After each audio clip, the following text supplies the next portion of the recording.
Welcome back to The Drop. We are so happy that you guys are here. Bam. We are ready to just drop some truth and bring life to you today. We hope that you are ready to hear it, ready to listen, ready to absorb it, ready to do something with it.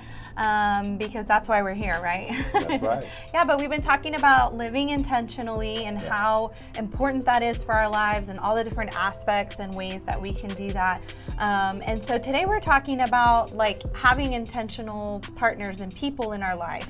So important. That it is super important because, you know, it's kind of like that saying I always remember hearing, I think you probably said it to me, birds of a feather flock together, you know, and it's very true. Like you will become like the people you surround yourself with. That's right. So this is a great way to be intentional with your life. Yeah. We got to learn to hang around with people that are going to pull us up. Yeah. Instead of people that are going to pull us down. Right, yeah. And I think really obviously we want to be one of those that pulls people up. Right. And so there's a scripture here in Hebrews 10:24 says, "And let us consider one another in order to stir up love and good works." Yeah. And so I love this because what it's saying is that the people you hang around with have the power to stir you up to do good works, to love and to do good works. Obviously, love and good works always go together, but so what he's saying is that the people you hang around with have an impact on how your life is going to turn out and what you are going to do with your life. Oh, yeah, totally. And I've seen this just to ring true time and time again for myself, for my kids, for... You know, it really doesn't matter what age you are. This is a true statement, a true element in life that, you know, who you surround yourself with affects who you are and who you become. True. In every area of life. Right. Like in your marriage, in your business, with your children. Yeah, you know, people in church. Yeah. You know. Definitely. So I think it's a huge point.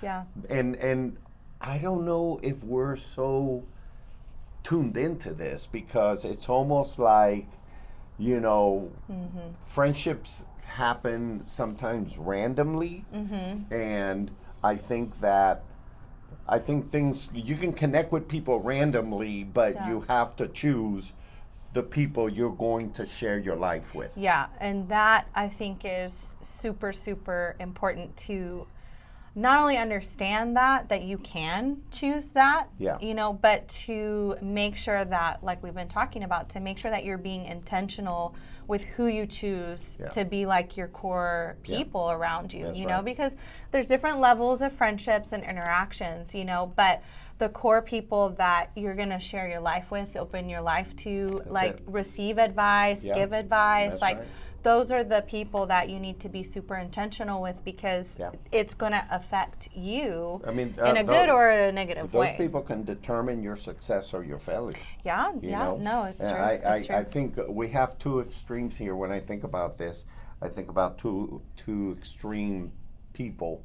You know, one that is always everybody's best friend. You know, the real gregarious, like personality that can talk to everybody and anybody in any circumstance, you know, and they're just and you're thinking like, man, this person's got so many friends, you know.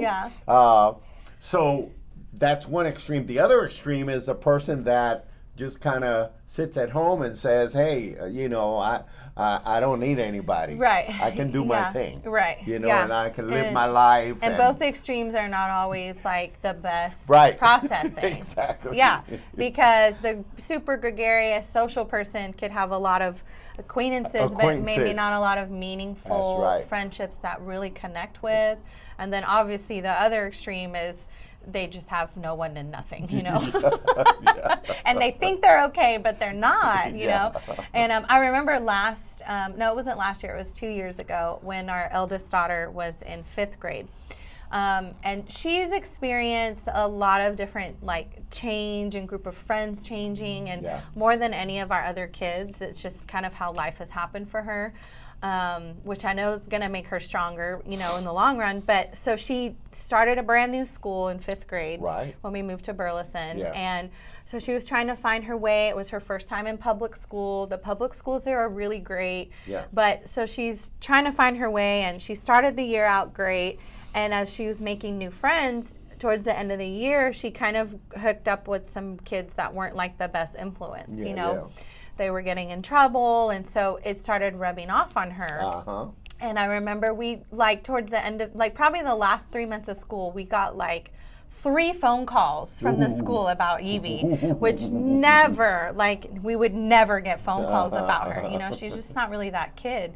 And we were like, what is happening? What you is know? Going so, on like, we here? knew that she had started hanging out with a couple new kids, but it was the end of school, so we didn't know much about them. But one of the teachers called me, and she said, I have noticed that she's started hanging around with some other kids. Such and such and such. And I said, you know what? My husband and I have noticed that too. And I know exactly who you're talking about. And we've had chats with her, but I think we need to have another chat with her about blank and blank, you know? A little more serious conversation. And, you know, now that she's older, she jokes about it now. She's like, oh yeah, my 5th grade phase of being a bad girl, you know, like she looks back on it and like, you get it when you look back on it, and you're like, man, I started doing this and this as soon as I started hanging out with such and such and such and such. And I liked the result, or I didn't like the result. Exactly. And so it's just like this natural thing that happens because the more time you spend with people, the more you're like, you basically have to make a decision. I'm going to like go in with this or I'm going to not. Sure. You know, I mean, you accommodate because you want approval, you know, you want the acceptance, you know, and so on and so forth, and you always rationalize and say, well, it's not so bad. I mean, it's not a big deal, you know. So that brings us to the point of hanging around with the right people. Exactly. You know, hanging around. So learning how to choose good friendships and learning how to choose the right partner for business or for marriage and so on and so forth. You know, I think it's huge, and I think that John Maxwell gives us some pointers, and I just want to read a couple of these because he said that these are key things to help you find like-valued people, you know, and so he said first thing is think of others before themselves. You know, think of others before you think about yourself. In other words, if I realize that this person here who I'm thinking I might be able to have a friendship, all they do is talk about themselves, that's a good question mark. I think that should tell you something about this person, that they might not be the best partner.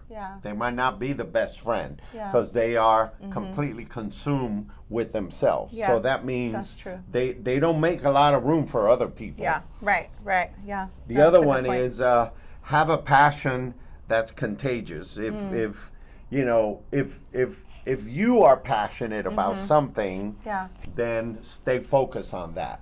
You know, don't change your passion just because you met a friend and now they have a different passion. Yeah, that's good. And I think that as we're going through, you know, these lists here, I think this is a challenge for certain personality types more than others. You know, I think there's certain personality types like that are almost like chameleons, that they'll just naturally like blend in and become like the group around them, the people, which is not always a bad thing.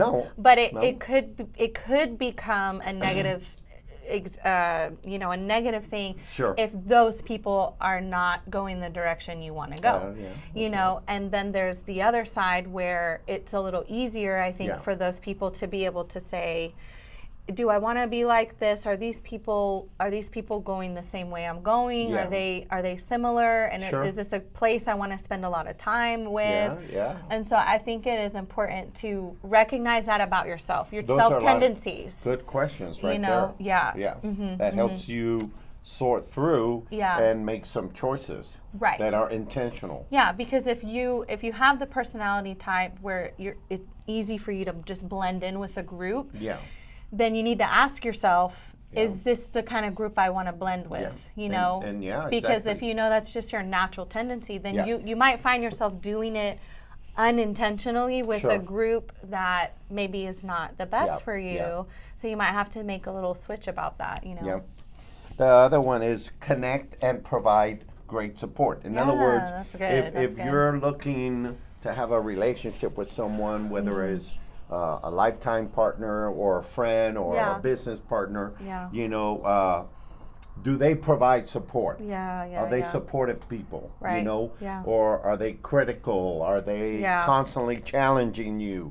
You know, are they correcting you all the time? You know, that's aggravating. You know. Oh man, I think this is a really good one, you know, and this is something that I've struggled with partners and friendships in life, like being able to decipher, you know, because I have a very like helping, giving, connecting natural tendency to rescuing. Like I'll even like insert myself into your day just because in my brain I'm like being helpful, but you didn't ask me for help, but I'm like, I'm being helpful. I am connecting. I am supporting, you know? And so it's... How about a little reciprocity here? Well, that's my point. My point is like, you know, having to learn, again, the difference between the friendships, you know?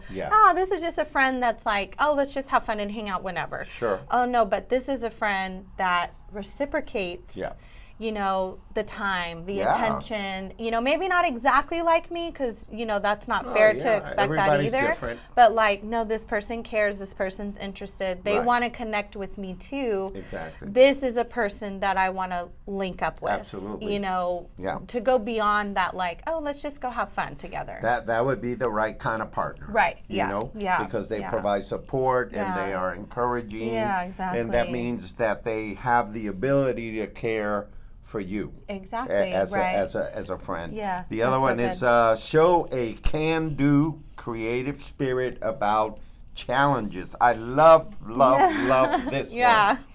Because life is full of challenges.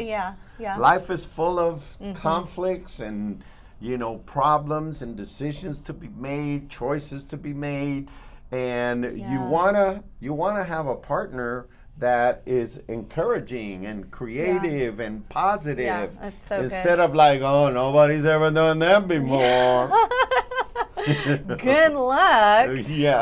No, and this is so true. And as we're talking about this, you know, like I think about my best friend that I've been best friends with since 8th grade. You know, we've known each other for years, and there's so many times that I'll share challenges with her that I'm going through. And like her response is always super empathetic. Like she'll feel with me. But then she'll be like, have you thought about this? You know, have you prayed about this? You know, or she'll even just say, you know what, I don't have an answer for you, but I know that you're gonna get through this. That's good. You know, and then you just walk away feeling like, oh my gosh, like even though we didn't come up with a solution, at least you're encouraged. I just feel so charged up right now. Exactly. And you know, that's the type of friendship, the partner that you wanna be intentional with. You know?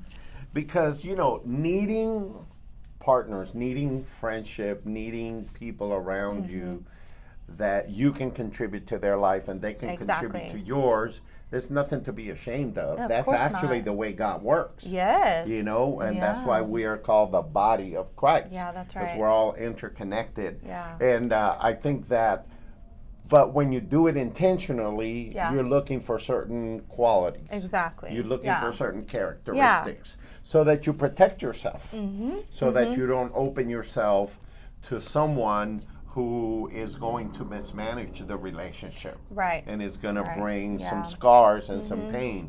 And so I think when you're intentional about seeking you know, people to connect with and develop relationships. Yeah. I think these are an amazing question. The last one was make a difference in you. Yeah. You know, like you were saying. Yeah. Wow, I left that conversation even though we didn't solve it. Right. But I feel so pumped. I feel so positive. I feel encouraged. Yeah, exactly. No, yeah. And I think like, you know, I think these intentional friendships / partnerships, you know, at least in my experience, and I don't know, maybe if it's because of our profession being pastors, you know, I don't know, but I feel like they are super rare. Yeah. They're not like, it's not like this, you shouldn't have this expectation that everyone you encounter is going to become this super intentional partner that you're going to build life and share life with.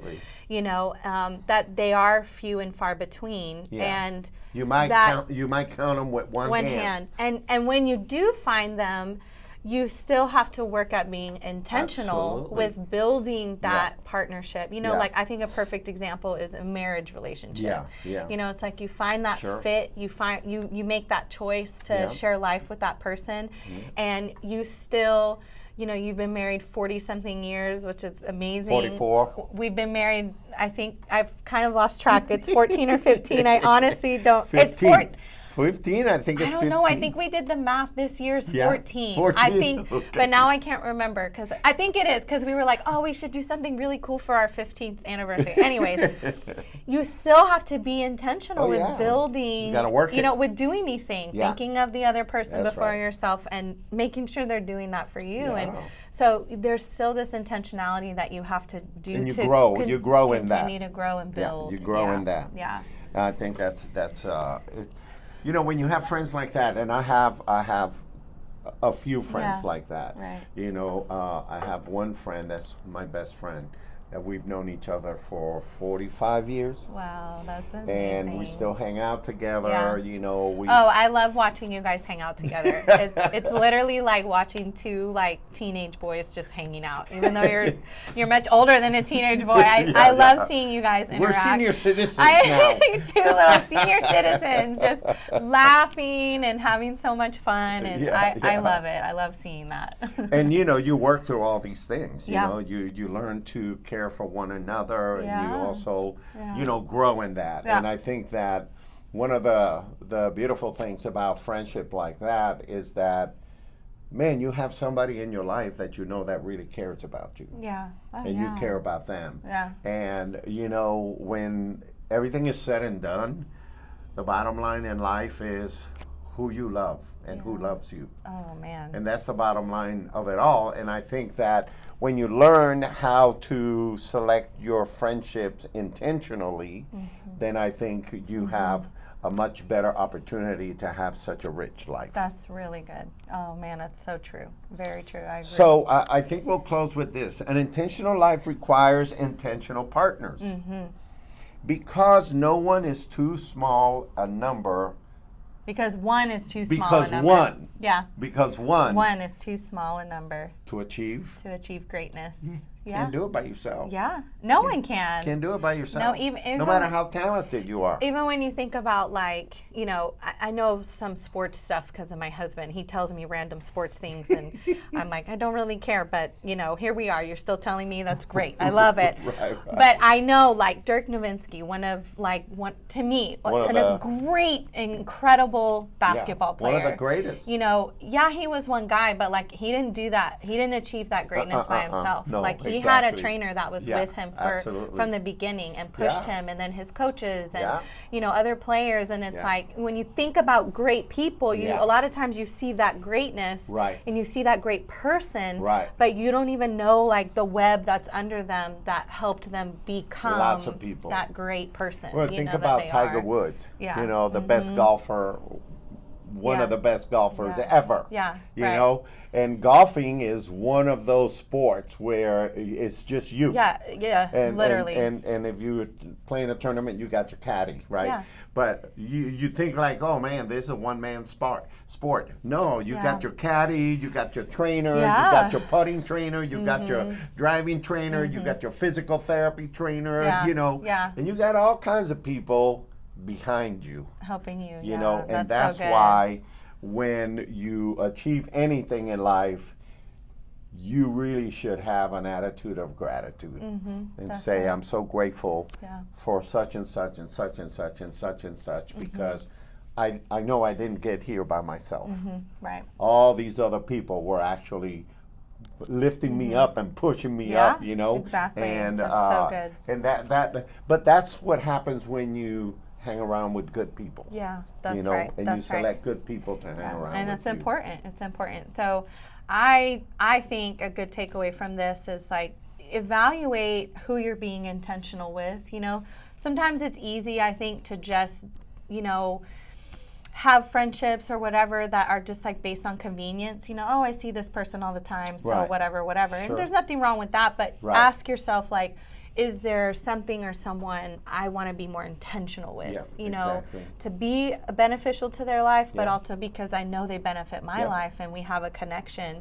I think it's important to ask yourself that, and then just take steps to be intentional with that, you know. And if you're in a relationship that's kind of toxic, you know, maybe like a marriage, you know, or maybe like a business partner, you know, instead of thinking, okay, well, I'm going to quit, you know, I'm going to get rid of this person, you know, first I get rid of you. First work at practicing some of these principles. That's good. You know, yes. And you'd be surprised how the relationship can turn around. That's so good. That's a great point. Become a healthy one, right? Because every relationship has to work certain kinks out. Of course, you know. And so instead of giving up, you just keep working through. That's good. And the relationship blossom, and it becomes, you know, a key thing in your life. Oh yeah, definitely. But anyhow, so it is important to have intentional partners. So look for them.